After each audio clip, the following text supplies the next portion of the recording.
আসসালামু আলাইকুম, কেমন আছেন সবাই? বেশ অনেক দিন পরে আজকে আরও একটা ভিডিও নিয়ে হাজির হয়ে গেলাম। আমার চ্যানেলটা যখন একটু ভালোর দিকে যায় ওই সময়টাতে আমি যে কোনো কারণেই হোক না কেন আর ভিডিওটা কন্টিনিউ করা হয় না বা করতে পারি না, সব কিছু মিলিয়েই। তো সেজন্য দেখা যায় চ্যানেলটা আবারও ডাউন হয়ে যায়। তো কিছুই করার নেই, বেঁচে থাকতে হলে সব কিছুই ঠিকভাবে ব্যালেন্স করতে হবে। জীবন, সংসার, বাচ্চা কাচ্চা, পরিবার সব কিছু মেনটেন করেই কিন্তু চলতে হবে আমাদেরকে। তো যাই হোক, এখানে বেশ কিছু অর্ডার আছে আর এগুলো বলা যায় লাস্ট অর্ডার বলছি এই জন্য কারণ আমি আবার বেড়াতে চলে যাব। তো বেড়াতে যাওয়ার আগে এই কয়েকটা অর্ডার, ইমার্জেন্সি অর্ডার আমি লাস্ট করব। তো বুঝতে পারছেন আমাকে অল্প সময়ের মধ্যে এই কাজগুলো করতে হবে, আর এগুলো কিন্তু আমার বাচ্চার পরীক্ষা চলাকালীন সময়ে আমি করেছি।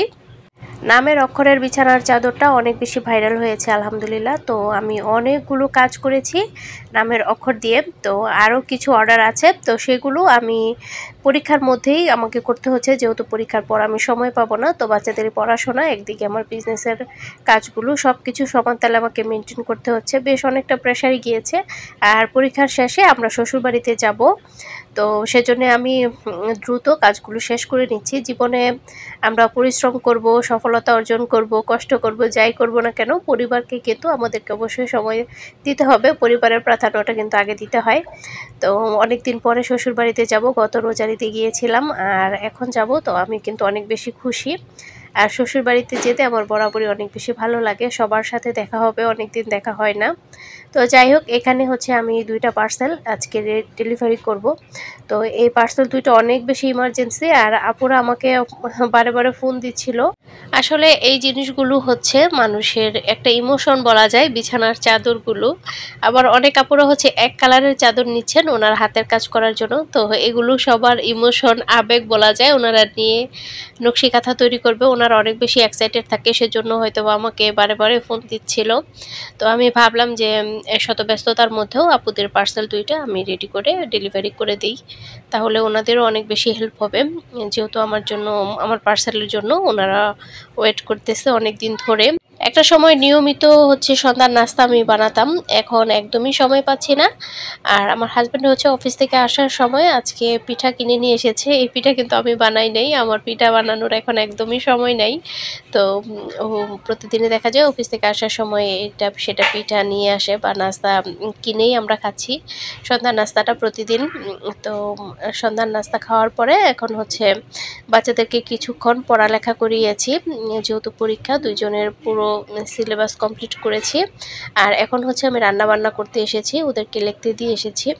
তো পরীক্ষার সময় দেখা যায় বাচ্চাদেরকে মায়েদেরই অনেক বেশি পড়াতে হয় বা অনেকটা সময় দিতে হয়। বাচ্চাদের যে পরীক্ষা ওই টেনশন কিন্তু ওদের নাই, ওরা পরীক্ষা কী জিনিস এখন পর্যন্ত বুঝেই না। তো সম্পূর্ণ টেনশন হচ্ছে মায়ের। তো বাবারা তো আর সারাক্ষণ বাসায় থাকে না, বাচ্চাদেরকে সেইভাবে সময় দিতে পারে না। তবে অফিস থেকে আসলে ওর বাবাকে আমি বসিয়ে দেই, ওদেরকে আমি লেখাই, তখন দেখাই যে খাতাগুলো দেখো বসে বসে, আমি রান্নাটা সেরে আসি। তো ওর বাবা আসলে ওদের বাবার কাছে বসে আমি রান্না করতে চলে আসছি এখন। তো যতটুকু সময় দেয় আলহামদুলিল্লাহ, অনেকে তো এতটুকু সময়ও দিতে পারে না, তো যতটুকু দিচ্ছে আলহামদুলিল্লাহ। তো আজকে গরুর মাংস রান্না করব আর একটা তরকারি আজকে রান্না করব, আর বেশি কিছু রান্না করব না। আমাদের রাতের খাবারের মতো মোটামুটি তরকারি রান্না করা আছে, তারপরে ওই রান্নাটা করতে হচ্ছে কারণ ওর বাবাকে সকালবেলা আমি লাঞ্চ দিয়ে দিব। যদি রান্নাটা এখন করে না রাখি সকালে আমি একদমই সময় পাবো না, কারণ সকালে উঠেই আগে জাইফাকে আমার পড়াতে হবে।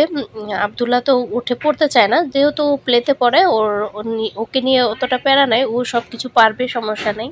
তবে জাইফার পড়াগুলো আবার ওকে রিভিশন করাতে হয়, ওদেরকে নাস্তা খাওয়াতে হয়। তো সকালবেলা আমার রান্নার একদমই সময় থাকে না, বাচ্চাদের নিয়ে স্কুলে যাব, সেজন্য এখন রান্নাটা করে রাখছি রাতের বেলা। তবে রাতের বেলা রান্নাটা করে রাখলে আমার জন্য অনেক বেশি হেল্প হয়, যেহেতু আমি একটা বিজনেস করছি এখন, বিজনেসের সাথে জড়িত, আমার সব কিছু হচ্ছে ব্যালেন্স করে একটু চলতে হয়, নয়তো আমি সব কিছু সামলিয়ে উঠতে পারি না। একটু বুদ্ধি খাটিয়ে কাজ করলে কিন্তু আপনারা ঘরে বসেও অনেক কিছুই করতে পারবেন। অনেক আপুরাই বলেন যে আপুরা ঘরে বসে কি সম্ভব সত্যি ইনকাম করা? জি আপুরা, অবশ্যই ঘরে বসে সম্ভব। আপনারা আমাকে দেখছেন অনেক বছর ধরে, তো আমি নিজেও কিন্তু কখনো কল্পনাও করতে পারিনি করিনি যে ঘরে বসেও আমি নিজে কিছু করতে পারবো বা আমি কখনো ইনকাম করতে পারবো, এটা কিন্তু আমি কখনো কল্পনাও করিনি। তো যাই হোক, সব কিছুর জন্যই আলহামদুলিল্লাহ, আল্লাহ মানুষের ভাগ্য রিজিক আগে থেকে নির্ধারণ করে রাখে। তবে মানুষকে অবশ্যই চেষ্টা করে যেতে হবে, মানুষের অবশ্যই চেষ্টা থাকতে হবে, সেই সাথে পরিশ্রম করে যেতে হবে।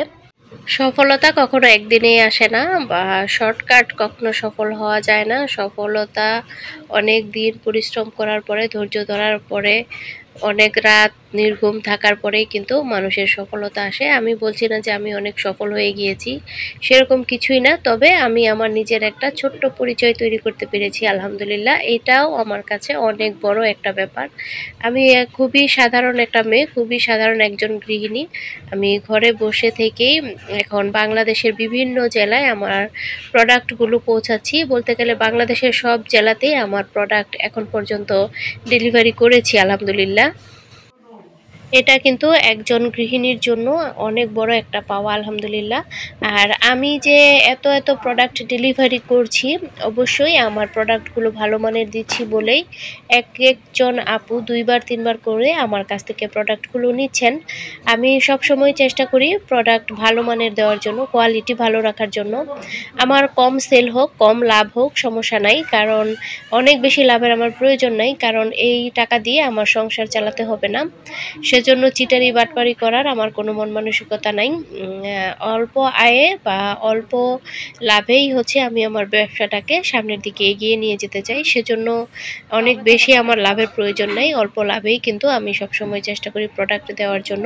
তো যাই হোক, আজকে ভিডিওটি এখানেই শেষ করে দিব। আল্লাহ হাফেজ।